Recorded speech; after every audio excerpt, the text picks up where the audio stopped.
찬송가 312장을 부르시면서 하나님 앞에 나아가기를 원합니다. 312장입니다.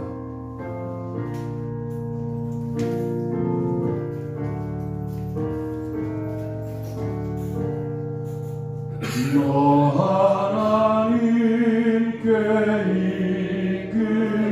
이끌리어 일평생 주만 바라며 너 어려울 때 힘 주시고 언제나 지켜주시리 주 크신 사랑 믿는 자 그 반석 위에 서리라 너 설레는 맘 가다듬고 희망 중 기다리면서 그 은혜로 신 주의 뜻과 사랑에 만족하여라 우리를 불러주신 주 마음에 소원하신다. 간주합니다. 자리에서 일어서시겠습니다.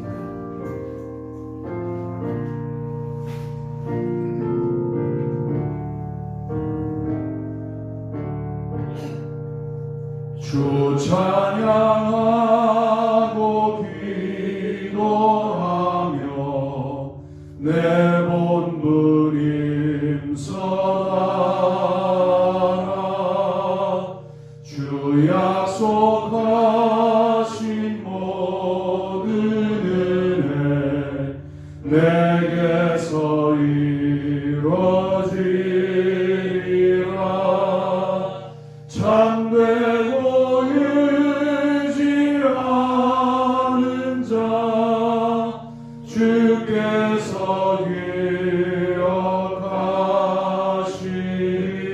기억하시리. 아멘.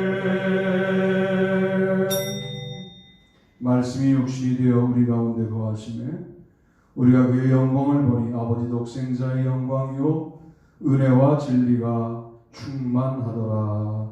아멘. 찬송가 1장으로 주님 앞에 영광 돌립니다.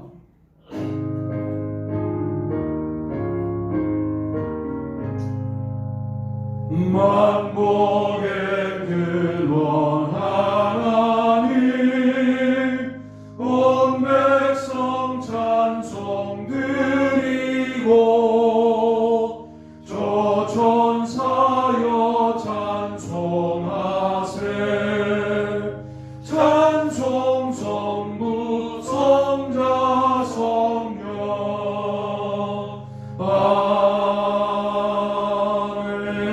아멘. 사도신경을 암송하심으로 신앙 고백을 하나님께 올립니다.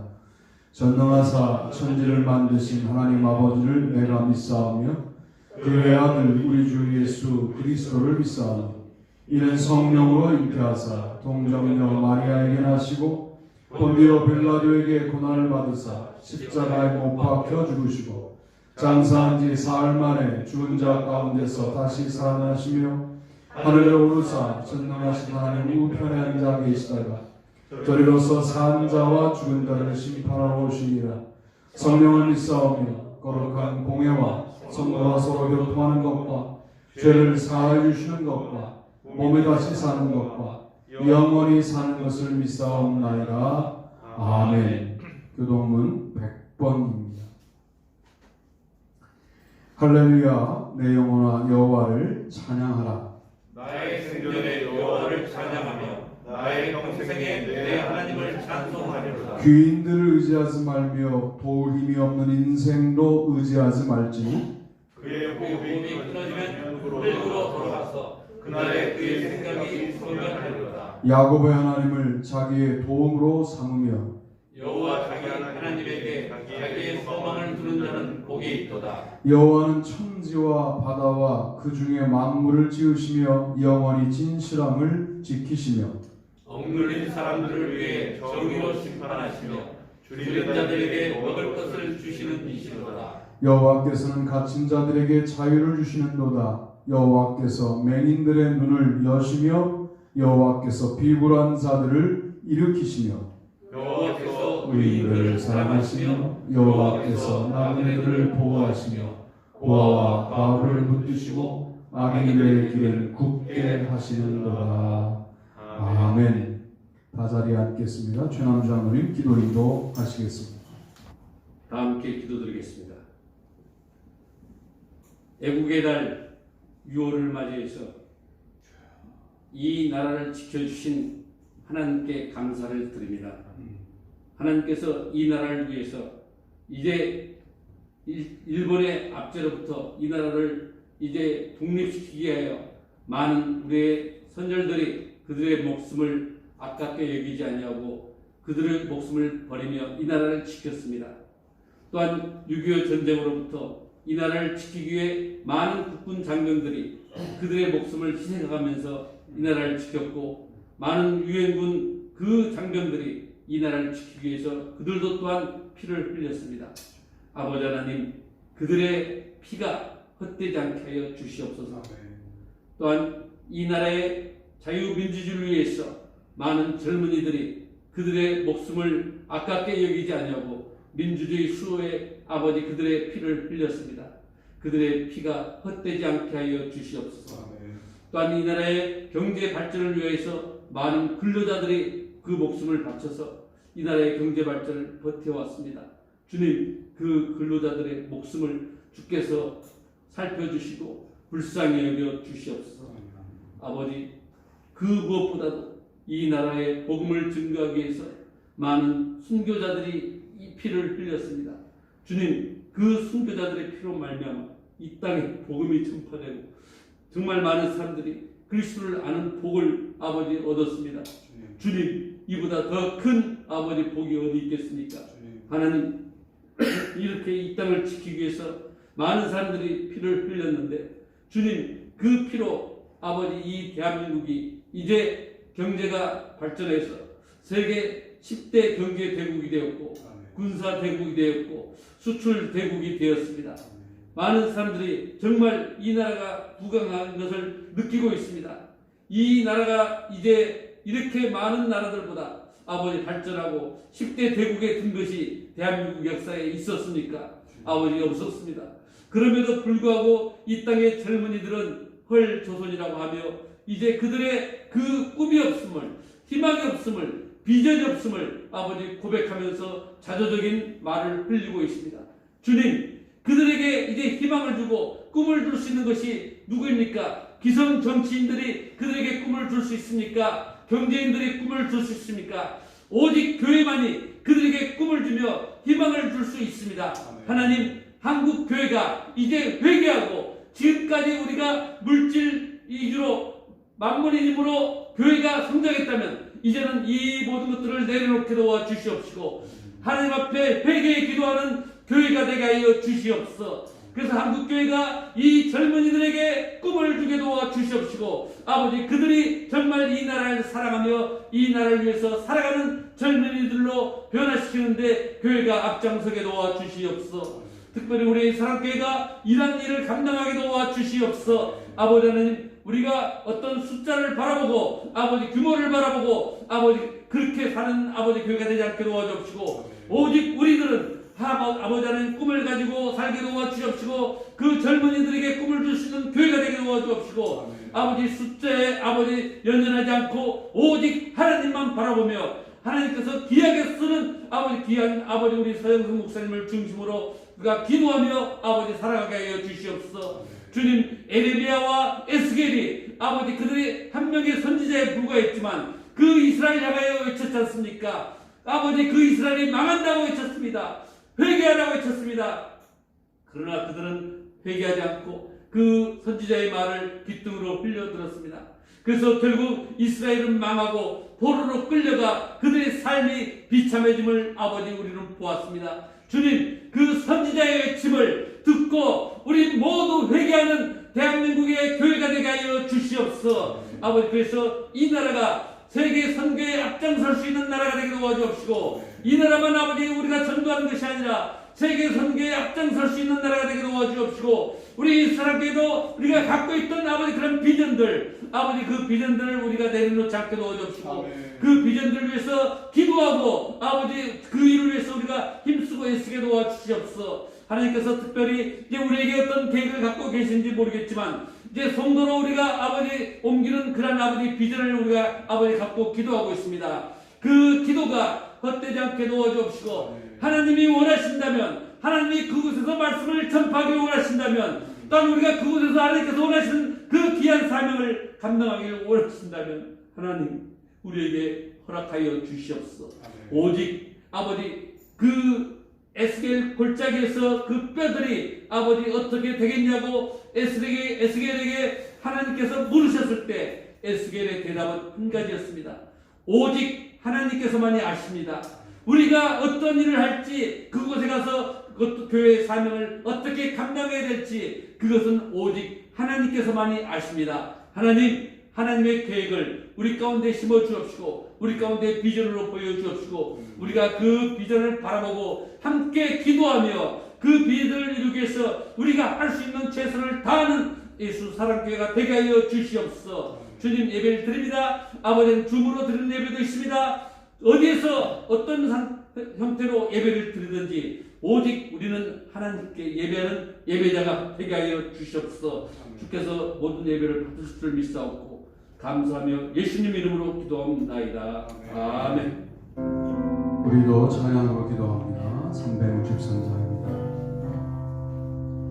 내가 깊은 곳에서 주를 불러 아뢰리 주여 나의 간구를 들어주심 바라고 보좌 앞에 나가니 은혜 내려주소서.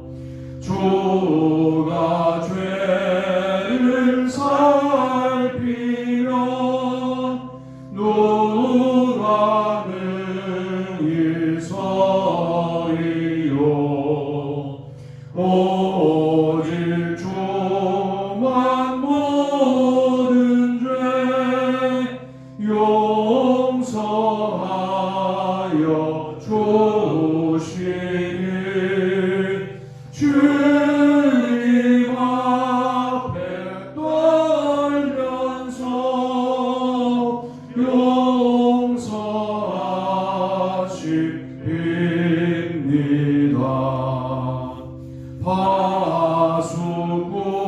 파수꾼인 새벽을 기다리고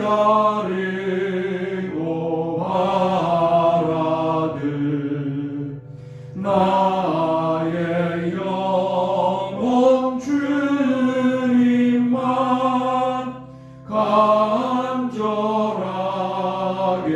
바라네. 이스라엘 백성아 주를 바라보아라.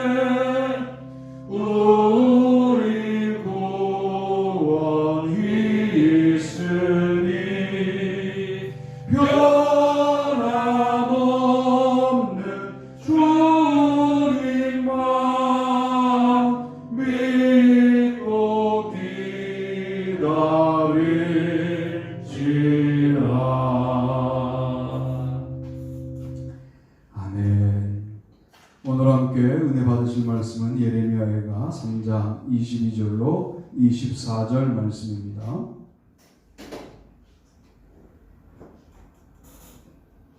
다 같이 한 목소리로 읽습니다.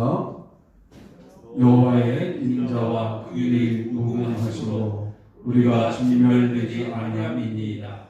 이것들이 아침마다 새로우니 주의 성실하심이 크시도소이다. 내 심령에 이르기를 여호와는 나의 기업이시니 그러므로 내가 그를 바라리라 하도다. 아멘. 오늘 저는 매우 중요한데 우리가 포기하고 사는 것들이 있다. 그런 생각을 하면서 슬쩍 포기했는데 그게 모든 걸 내려놓는 것 같은 내용을 한 3가지 말씀드리려고 하는 거예요. 그래서 제목을 이 시대에 우리가 갖추어야 될 영성 이렇게 정했고요. 첫 번째가 지금 웅덩이에 빠진 것처럼 기도하라 이렇게 정했어요. 자, 이제 뭘 이야기하려고 하는 거냐면 문제가 생겨야 기도하잖아요. 그 문제가 지나갔어요. 편안해졌어요. 또 기도하지 않아요. 그리고 또 다른 문제가 와요. 사실 또 다른 문제도 아니고 우리가 영적으로 분석해보면 거의 같은 종류의 색깔을 달리한 문제가 와요. 또 다급하게 기도하고. 자, 이제 어느 지경까지 오냐면 문제가 왔어요. 기도가 안 돼요. 뭘 포기했기 때문에 거기까지 간 거냐 하는 말씀을 드리고 싶은 거예요. 웅덩이에 빠졌을 때 기도하는 게 결코 잘못된 게 아니죠. 기도할 수 있어야 되고, 웅덩이에 빠졌을 때 기도하면 어떤 일들이 벌어지느냐? 하늘만 보여요. 안 그러겠습니까? 웅덩이에 빠져서 하늘을 보니 하늘만 보이죠. 그리고 웅덩이가 나팔 역할을 해서 하늘은 평소보다 낮은 자리에서 기도하는 자의 기도를 잘 들어주시는 특징을 갖고 있어요. 그래서 웅덩이에서 올라왔는데 그러면 이제 기도를 멈춘단 말이에요. 신앙은 뭘까? 웅덩이에 빠지지 않은 평지를 지날 때에도 웅덩이에 있는 것처럼 기도할 수 있다는 게 신앙이에요. 자, 생각해 보세요. 이 땅을 살면서 나중에 오게 될 천국을 당겨서 경험하신다면서요? 이게 하늘나라 신앙이잖아요. 죽어서 가죠. 가야 하죠. 오늘은요. 오늘도 당겨서 경험하는 것을 신학적인 용어로 뭐라고 말하느냐? 선취라고 해요. 미리 이루어진 것을 경험한다는 거예요. 오늘 설교의 매우 중요한 내용이 선취라고 하는 개념이에요. 이걸 우리는 축복에만 적용해 왔는데 문제에도 적용할 필요가 있다는 거예요. 웅덩이에 빠졌을 때만 위기라고 느끼는 것이 우리의 큰 문제였구나 하는 사실을 제가 깨달았어요. 웅덩이에 빠질 때만 기도하는 것이 문제라는 생각을 아주 강하게 했어요. 그게 어떤 태도냐면 이 땅을 살면서 하늘나라를 못 믿는 자의 태도이구나. 그런 판단을 내려보게 된 것이죠. 여러분, 지금 예레미야 애가가 왜 슬퍼하며 울다가도 다시 그 슬픔과 울 수밖에 없는 나라가 멸망하기 직전 상황, 애가는 망한 것처럼 보여요. 나라가 망한 것처럼 보이는 그 상황에서도 여전히 희망을 갖고 기도할 수 있느냐 하면 여호와의 인자와 긍휼이 무궁하시기 때문이다. 여러분, 그냥 대놓고 우리를 너 그렇게 살았으니까 이러저러한 벌을 받아야 돼, 그러면 살아남을 사람이 어디 있습니까? 살아남을 수 없어요. 우리는. 우리의 삶이 그렇게 하나님의 뜻에 맞는 삶이 아니에요. 그런데 하나님은 여전히 인자와 긍휼로 우리를 대하세요. 참 속도 좋으신 분이죠. 그 하나님을 우리는 인자와 긍휼을 그 문제 가운데서 맛보고 해결되면 집어치워요. 그 기도하지 않고 예배하지 않고 찬양하지 않는 모습으로 나타나는 거예요.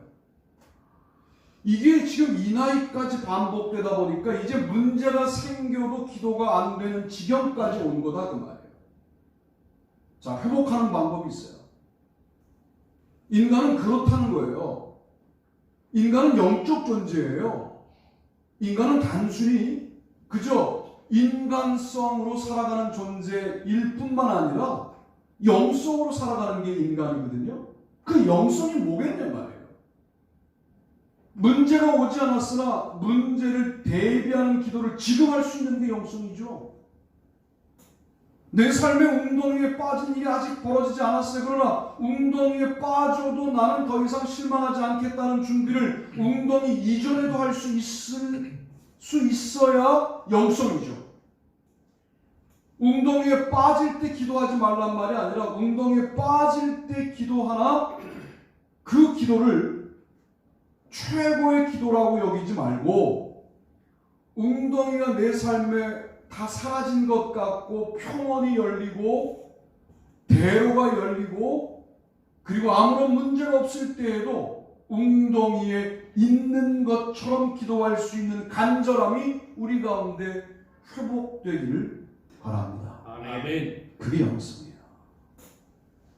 영성이라는 게 무슨 그 사람이 말하면 병든 자가 일어나고 그건 영성의 현상들인데 그것을 여러분의 신앙생활에 적용한다면 웅덩이에 빠진 자처럼 간절할 수 있는 것이 평상시에도 가능. 그러니까 이 지긋지긋한 세상, 모멸감을 주는 세상, 모욕감을 주는 세상, 우리가 가진 게 없다고 우리에게 수치심을 주는 세상을 살아가면서도 우리가 세상에 대하여 느긋하게 반응할 수 있는 근거는 뭐냐면 이 땅을 살면서 우리의 영성은 하늘나라를 당겨 경험하는 능력이기 때문 아니냐 말이에요. 할렐루야. 아멘. 이게 신앙생활의 힘이거든요.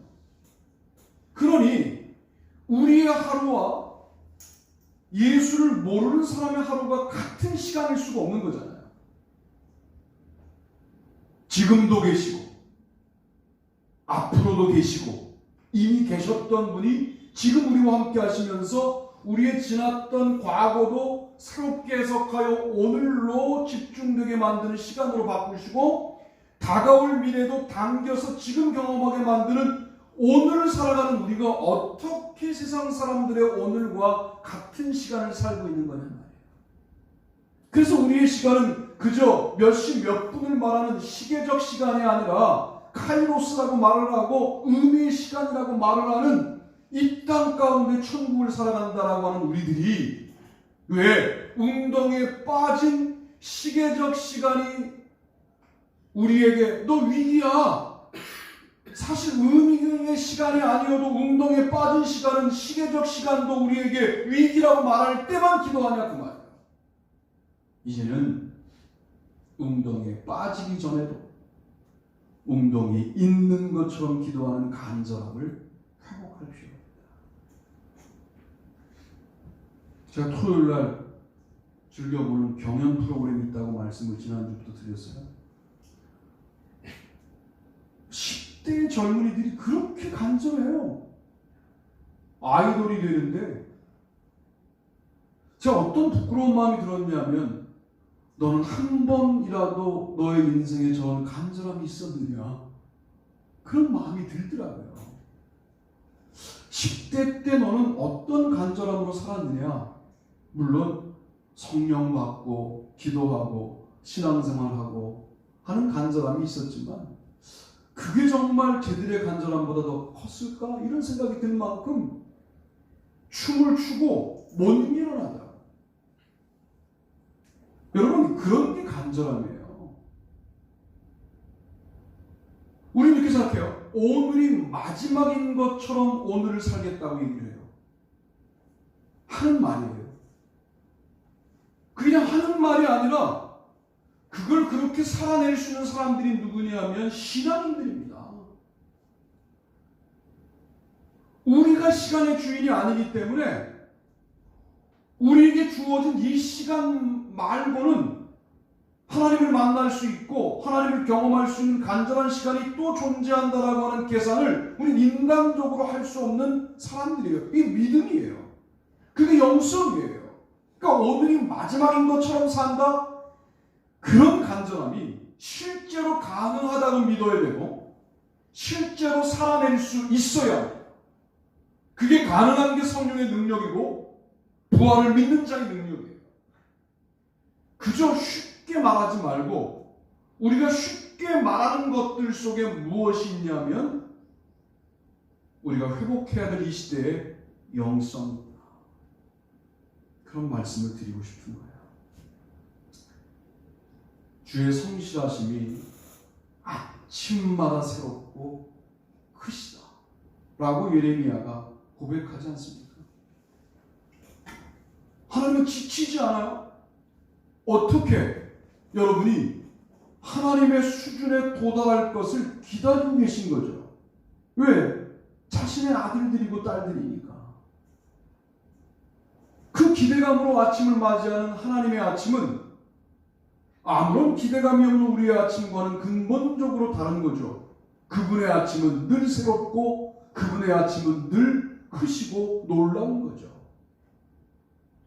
당장 오늘 아침은 지나갔으니까 내일 아침 여러분은 좀 다른 감정을 느끼시면 좋겠다. 우리 흔히 말해요. 누군가에게는 살아보고 싶은 오늘을 나는 선물로 받았다 라고 말을 해요. 그리고 이 이야기를 정말로 그렇게 여기는지에 대해서 질문하지 않아요.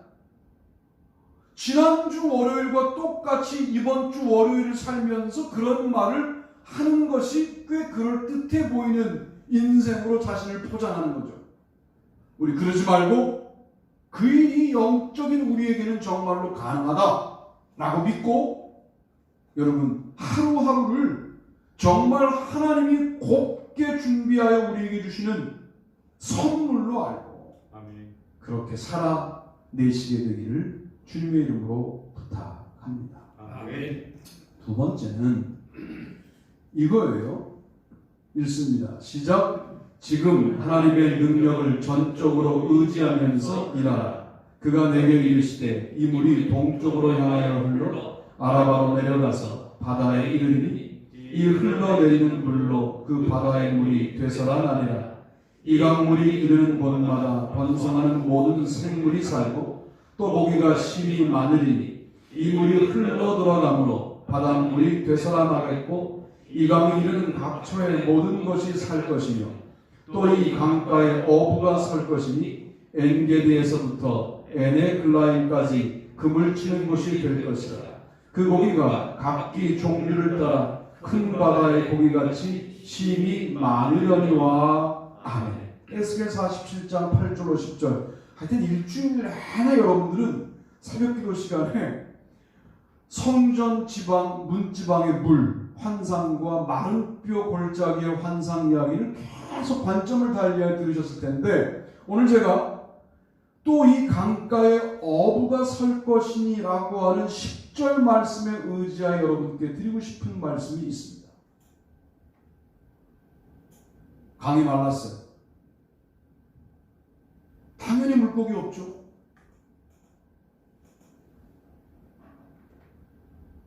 모든 사람들이 이제 죽음을 생각할 만큼 강력한 가뭄이 온 것은 바닷물도 문제가 생겼다고. 바닷물에도 이 성전 문지방의 물이 들어가자 되살아났다고 말할 정도니까 바닷물도 죽어있는 상황. 그때에도 어부일 수 있겠습니까? 이 질문인 거예요. 오늘 에스겔 47장의 질문은 뭐냐면 너 그때에도 어부일 수 있느냐 이렇게 묻는 거예요. 아니 물고기가 없는데 무슨 어부에 내가.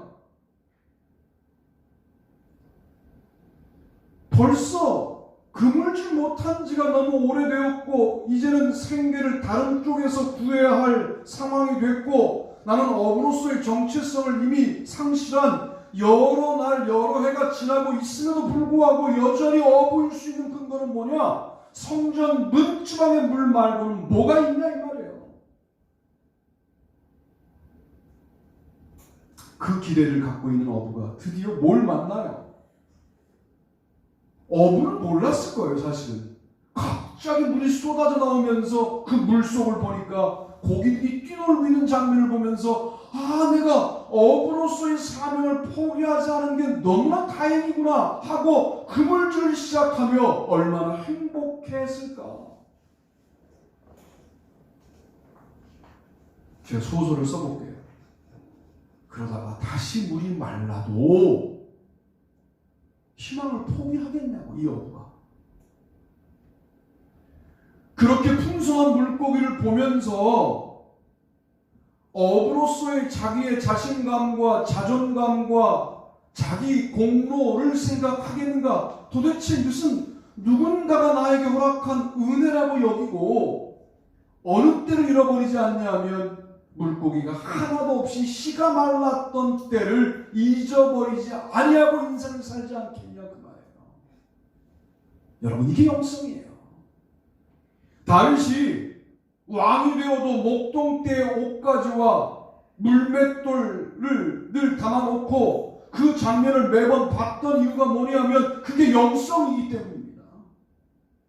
우리는 뭔가 좀 되면 뭔가 좀 이루어지면 이루어지기 이전과 이루어진 그때도 사실 별 차이가 없어 보이는데 본인은 상당한 의미를 부여하고 달라졌다라고 말을 하고 그 달라진 게 긍정적인 측면도 있지만 삶의 내용만 달라진 게 아니라 신앙도 달라져 버려서 자기 힘으로 거기까지 온 줄 아는 착각들을 하는데 영성은 뭐냐면 풍부할 때도 비천할 때도 그리스도로 자신의 중심을 삼고 살아갈 수 있는 것이 영성이라고 한다면 오늘 이 어부가 어부로서의 자신을 포기하지 않다가 드디어 풍성한 물고기를 경험하게 되는 이 놀라운 경험이 반드시 우리에게 회복되어야 할 줄로 믿습니다.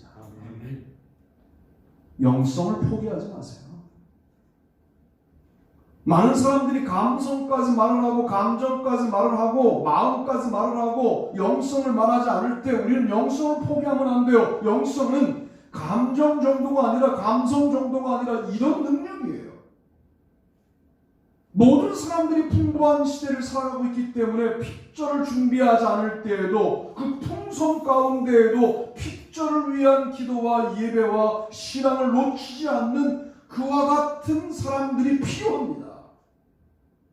그러니 풍부할 때에도 픽절할 때에 주님을 향했던 간절한 마음과 기대와 소망을 그대로 유지한 채 그 풍부를 누린다면 그 풍부가 우리를 타락하게 할 수 없는 이런 놀라운 역사가 우리에게 회복되지 않겠는가. 자, 그 풍부가 영원하지 않고 사라질 수 있을 건 조건이니까요. 사라져도 이미 풍부할 때도 비천할 때에 가졌던 간절함을 여전히 유지했기 때문에 비천이 와도 흔들리지 않는 일관성을 갖게 되는 역사가 그에게 회복되는 것이죠. 이게 저는 여러분에게 가능하다고 성경은 말하고 있고 그 가능한 역사를 우리도 믿어야 한다. 우리도 성령의 능력을 믿어야 되고 부활을 믿는 자의 능력을 우리도 믿어야 한다. 부활을 말은 하는데 그 부활을 현실로 당겨와서 어떻게 적용하여 믿어야 될지에 대하여 우리는 정확하게 말씀 속에서 핵심을 잡지 못하는 경우들이 있는데 오늘 분명히 깨달으세요. 삶이 어려워도 우리는 부활의 능력을 믿는 자들이에요. 삶이 풍부해도 우리는 부활의 능력을 믿는 자들이에요. 풍부해도 교만할 수 없고 비천해도 비참할 수 없는 게 우리의 영성이다 그 말이에요. 야, 어부가 있었어요. 이렇게 엄혹한 시절에 어부가 설 것이니, 이 강가에 어부가 설 것이니, 한두 사람이 아니더라고. 이 사람이 피셔맨이에요. 복수예요. 나는 예수사랑교회가 야, 잡을 것도 없는데 네가 무슨 어부니라고 하는 세상의 비아냥거림을 들을 때에도, 지금 당장은 몰라도 이미 주님은 성전 문주방에서 물이 솟아올라오게 만들었는데, 그 물이 지금은 그 양이 별거 아닌 것 같아도 나에게까지 올 때에는 큰 강물을 이룰 것이고, 나는 그 강물에 헤엄치며 드디어 물고기를 잡는 어부로 크게 쓰임받을 때가 올 것이다 라고 하는 사실을 그 어려운 때도 여전히 믿고 기대하고, 그리고 그 풍부한 강물을 경험할 때에도 이 강물이 다시 말라도 나는 어부의 사명을 포기하지 않겠다라고 하는 믿음을 갖는, 그럴 수 있는 영성, 이 부분이 이 시대에 필요한 우리가 회복할 영성이 아닌가. 여러분, 강물이 흘러 넘쳐도요, 강둑에서 바라보면 여기 물고기가 있는지 몰라요. 물고기를 경험하는 사람은 어떤 사람들이냐? 강 속으로 들어가야죠. 강 한가운데 가야 돼요. 은혜의 강 한가운데로 들어가 헤엄쳐보고 그 물을 내려보고 물에 빠져도 보고, 이렇게 직접적으로 그 은혜의 강물을 경험하는 사람이, 아, 인생의 고기는 여기지, 이거지. 시장 좌판에 물려있는 죽은 고기들이 아니라,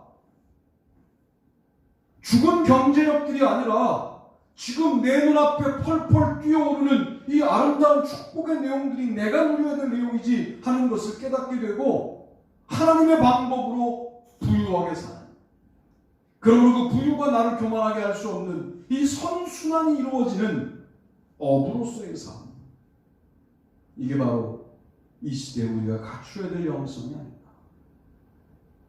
그렇게 살아가시기를 주님의 이름으로 부탁드립니다.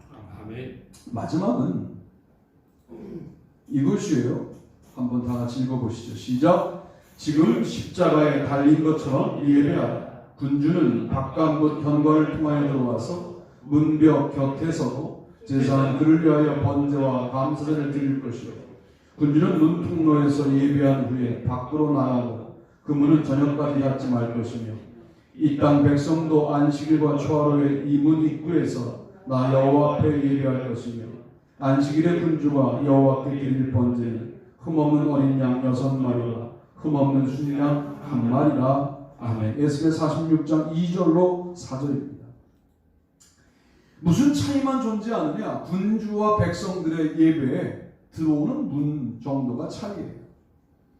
군주가 무리 가운데 있어서 그들이 들어올 때 들어오고 그들이 나갈 때 나갈지니라. 에스겔 46장 10절에 그렇게 말씀하고 있어요. 여러분, 예배에 목사와 장로와 권사와 집사와 평신도의 차이가 어디 있습니까? 예배는 모두가 예배자로 예배를 드려야 예배가 되는 거죠. 하나님 오늘 아예 물으셨다니까. 너 예배 인도자니? 예배자니? 이렇게 물으셨다니까요. 제가 그날 아주 큰 도전을 받았어요. 하나님에게.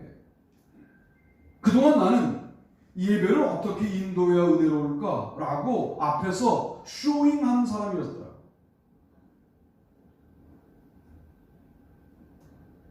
나도 여기서 예배자로 서 있지 않으면 우리가 드리는 예배는 예배가 아닙니다. 이게 예배가 되려면 모두 같은 마음으로 이 예배에 동참해야 되는 것이죠. 당신이 비록 군주일지라도, 군주여도 앉는 자리가 틀리거나 대우가 달라지지 않는 예배가 되어야 합니다. 한국감리교가 대통령을 배출했던 때가 있었죠. 이승만 대통령. 정동감리교회, 정동제일감리교회 장로님이셨어요. 문화재 예배당에 가보세요. 그분이 앉는 자리에 따로 있었어요. 이렇게 더 큰 의자로. 죄송한 말씀이지만 그게 무슨 예배입니까? 그 예배는 누가 받으신 거예요? 대통령 장로님이 받으신 거 아니에요? 뭐 여러분은 여러분 자리 있죠. 그리고 그 자리에 누가 앉으면 기분 나쁘신 거 그거 문제 있는 거예요.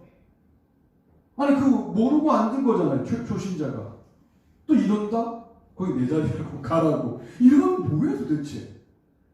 똑같은 거죠. 문화재 예배당에 대통령 자리가 있는 거나 여러분 자리가 있는 거나 똑같은 거예요. 예배에 자기 자리가 어디 있어요? 예배에 온전하게 자리를 지켜 영광 받으실 분은 하나님 밖에는 없어야 합니다. 예배는 그러니까 오늘 우리가 어떤 형태로도 회복해야 될 아름다운 내용인데 이 예배가 뭐냐면 가장 저는 완벽한 예배가 십자가 위에서 예수님이 하나님께 드렸던 예배라고 생각을 하는 거죠. 이런 거예요. 내 영혼을 아버지 손에 부탁하나이다. 여러분 이 예배보다 완벽한 예배가 어디 있습니까? 마지막 순간에 영혼의 주인이 그분의 아들도 하나님에게 그 주권이 있다는 사실을 인정하는 이 장엄한 장면은 인간도 아니고 하나님의 아들인 그분이 내 생명과 영혼의 주권은 당신에게 있습니다라고 하는 인정을 숨이 넘어가기 직전에 하시면서 예배했던 그 장면은 정말 우리가 두고두고 묵상해야 될 온전한 예배의 모습이잖아요. 자, 그런데 지금은 왜 우리가 그런 마음으로 기도하고 예배하지 못할까를 고민해 보자는 거예요. 우리 예배가 십자가에 달려 있으면 그런 간절한 마음이 들어서 주님 살려주세요. 내지는 주님 이제 죽게 생겼으나 나의 영혼을 받아주세요. 이렇게 예배할 수 있는 간절함이 십자가에서는 가능한데 십자가에 달리기 전에는 왜 그런 예배가 불가능한가? 예수님은 십자가에 달리기 전에도 올리브산, 감람산에 누가복음은 그리고 마태, 마가복음은 겟세마네 산에 올라갔을 때에도 누가복음은 땀방울이 변하여 핏방울처럼 되더라 할 만큼 간절하게 기도하시잖아요. 예배하시잖아요. 그 간절함이 왜 십자가라고 하는 상황에 가야만 발현되고 이게 반복되면 그 상황에 가도 간절해지지 않는 익숙함으로 우리가 지금 가고 있는데 그 익숙함을 영성을 가지고 거부할 수 있어야 진정한 신앙이냐 아닌가. 솔직히 말하면 우리 마음속에 이런 교만이 있는 거 아닙니까? 에이 다음 주도 있어 내 인생에. 정확하게 말씀드리면 다음 주는 우리의 소유가 아니에요. 50대의 돌연사가 많다며. 그러면 다음 주가 정확하게 나의 시간이라고 말할 수 있는 사람들이 얼마나 있어요 우리 교회에. 주로 50에 접근해 있거나 50에 걸려 있거나 본인이 60이 넘었음에도 불구하고 계속 50대라고 우기거나 그러고 있기 때문에 우리는 다 해당돼요. 여러분 솔직히 말하면 우리가 뭘 믿는 거냐면 다음 주도 나의 시간이라고 믿는 거지. 우리의 믿음의 내용을 점검해 보자는 거죠. 저는 한 시간 뒤가 나의 시간이 아니라고 말을 한다고 말이에요. 말은 우리가 생각은 그렇게 한다 그 말이에요. 그러나 우리의 영혼의 떨림으로 정말 한 시간 뒤가 내 시간이 아니라고 하는 사실에 대하여 진지하냐. 더 이상 이 문제에 대해서 진지하지 않게 생각하는 것을 그저 상식이라고 여기며 넘어가는 것이 문제라는 거죠. 여러분의 영성은요 십자가에 달리기 전에도 간절해질 수 있는 능력입니다. 내일이 나의 시간이 아니라는 사실을 그저 생각만이 아니라 나의 영혼의 떨림으로 고백할 수 있는 것이 여러분의 영성입니다. 그게 신앙이에요.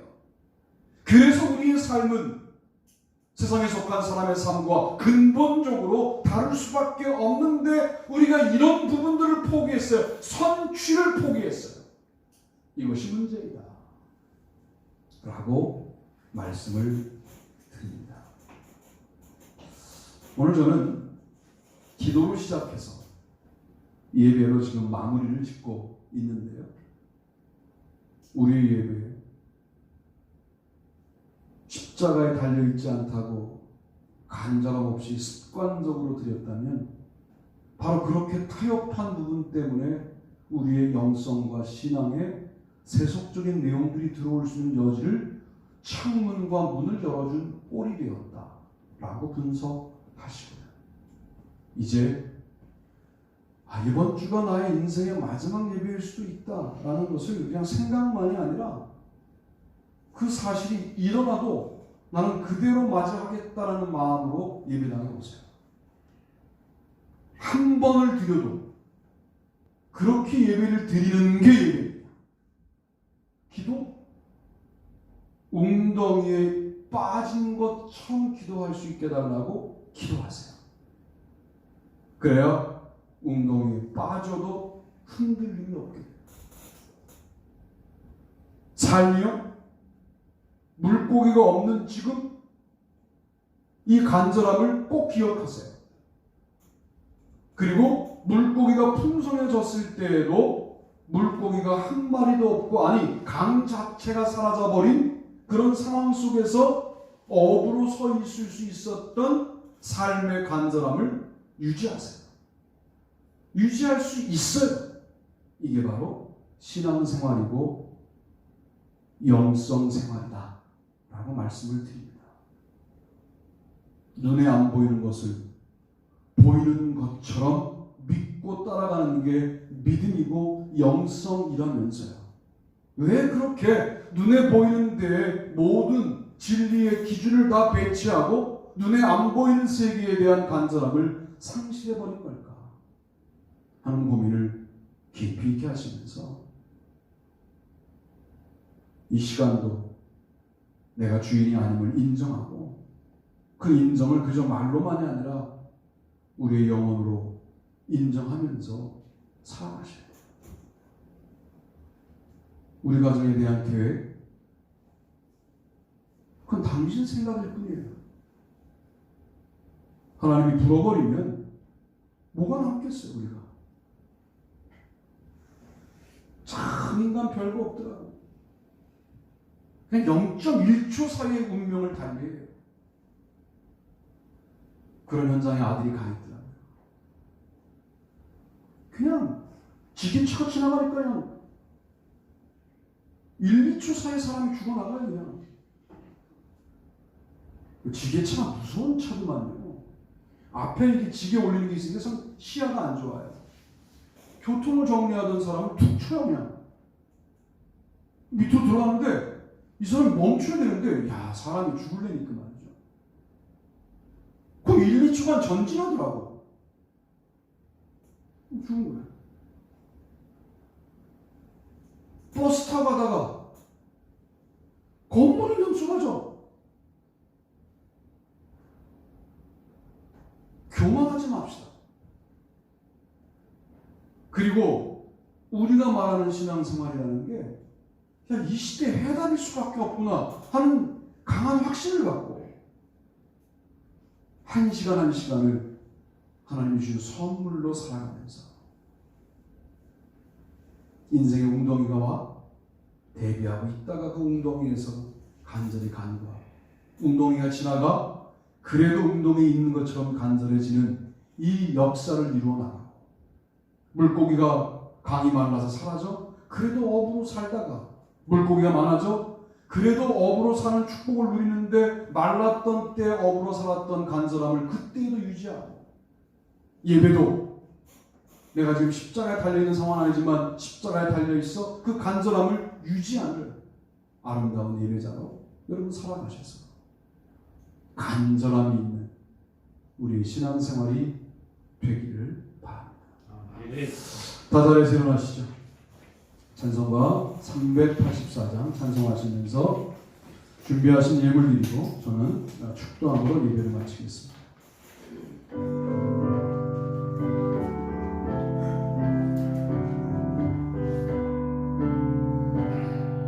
나의 갈 길 다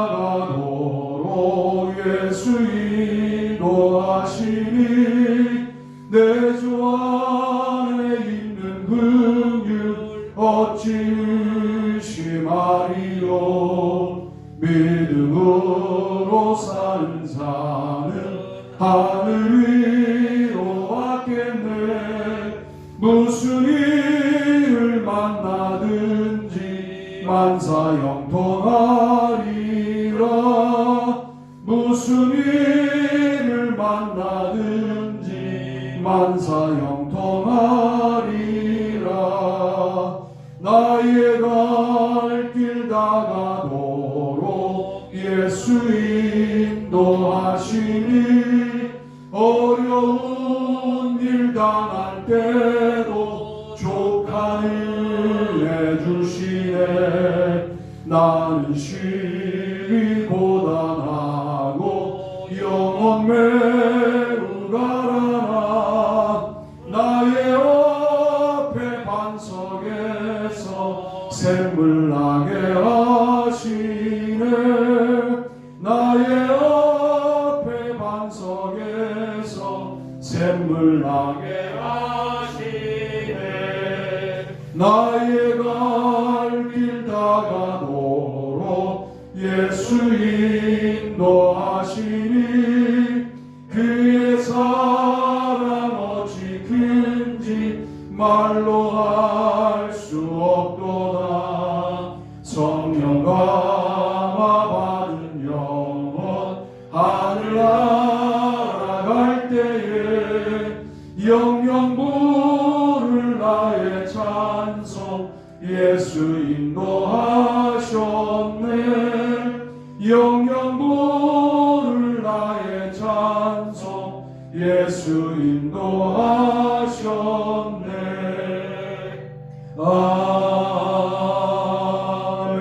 아멘. 기도하시겠습니다.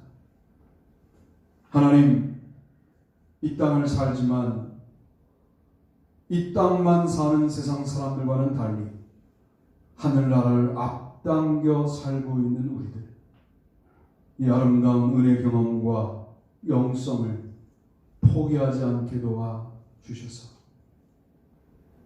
웅덩이에 빠질 때만 간절했던 이전의 삶을 정리하고 이제는 웅덩이를 나와도 웅덩이 안에 있는 것처럼 스스로를 겸비하게 낮추어 간절히 기도할 수 있는 영성을 허락하여 주시고 물고기가 풍성할 때만 어부였던 이전의 삶을 정돈하고 물고기가 없는 지금도 어부로 살아가는 아름다운 삶의 내용들을 갖다가 물고기가 풍성해져도 여전히 물고기가 없던 때의 간절함을 유지하는 우리의 삶이 될 수 있게 도와 주시고 지금 당장 죽는 것은 아니라고 하는 이 잘못된 여유 감정을 가지고 예배하지 않게 도와 주시고 마치 오늘 내가 십자가에 달려있는 것 같은 절박함으로 주님 앞에 예배하는 마음을 예배 때마다 회복시켜 주시기를 원합니다. 우리의 모든 삶 가운데 이와 같은 영성이 회복되기를 소원하고 오늘의 예물이 그렇게 쓰여지게 하시며 그런 예물을 바친 손길들마다 이 땅을 살지만 하늘나라를 동시에 경험하는 은혜를 허락하여 주옵소서. 이제는 우리 주 예수 그리스도의 은혜와 하나님 아버지의 무한하신 사랑하심과 성령님의 축복하시는 놀라운 역사가 우리 모두들 위해 영원토록 같이 하시옵기를 간절히 축원하옵나이다. 아멘.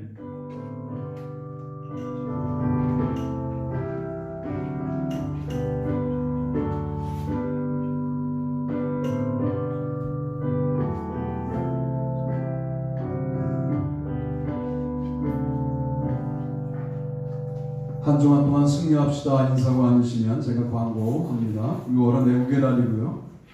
한 달 동안 더 나라를 위해서 기도를 많이 해주시길 바라고 우리가 GDP로 일본을 이겼대요. 작년도에. 역사상 이런 일이 벌어지다니. 일본은 늘 우리에게 이렇게 앞서가는 존재였는데 이제는 이기는데 이제 도요타 자동차만 잡으면 완전히 일본은 회복 불가능하답니다. 한국과 비교할 때. 일본에 가시면 이제 건설이 없대요. 일본은. 그런데 한국은 막 짓잖아요. 지금도.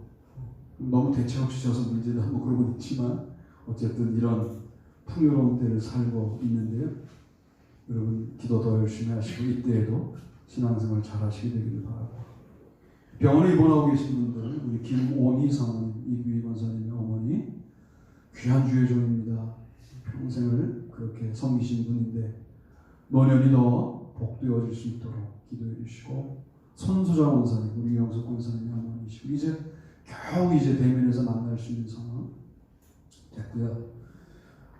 이게 벌써 한 2년 전 신년에 제가 잠깐 얼굴 뵙고 기도드렸는데 거의 1년 반 동안 못 갔으니까 이제 접종을 다 끝내면 제가 또 이분들 찾아뵙고 신방하겠습니다.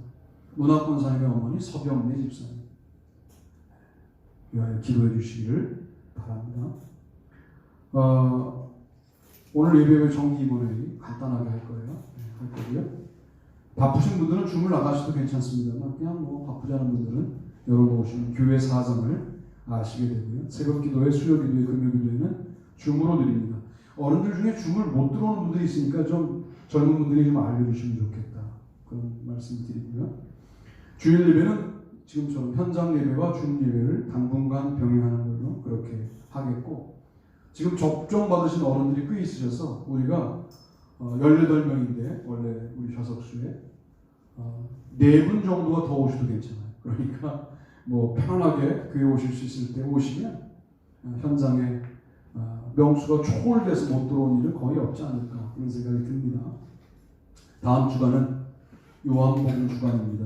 요한복음 주간이니까 요한복음 21장 정도니까 어서 읽으시고 또 함께 일주일 동안 요한복음으로 함께 말씀을 나누도록 하겠습니다.